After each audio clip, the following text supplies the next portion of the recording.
Today I'm going to read you one of my favorite all-time poems, and it became even more important to me as a professor because it is about George Washington Carver, one of the greatest Americans that ever lived, while he was both a student and then later a graduate student and teacher at Iowa State College. He was the first African American to graduate from there, and in the whole United States to graduate with a Bachelor's of Science and then a Master's of Science.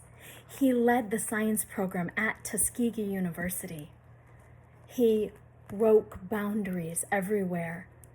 And part of the way he did this is because he didn't see boundaries in the world. He looked at the world and saw possibilities and saw beauty, and he carried that beauty with him, and he brought it out within the natural world and the human world around him. This poem, written by Marilyn Nelson in Carver, A Life in Poems,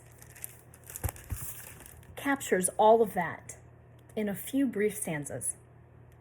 The poem is written with Dr. L.H. Pamel, who was first Carver's professor and then his peer at Iowa State University, and he was a leading researcher in fungus that affect plants. So here's the poem. Green Thumb Boy, Dr. L.H. Pamel. Hybridization, crossbreeding, evolution. He takes to new theories like a puppy takes to ice cream. We whisper that our green thumb boy is the black Mandel, that Darwin would have made good use of Carver's eyes.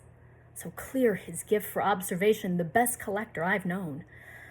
I think we have an entirely new species of Pseudocercospora, and always in his lapel,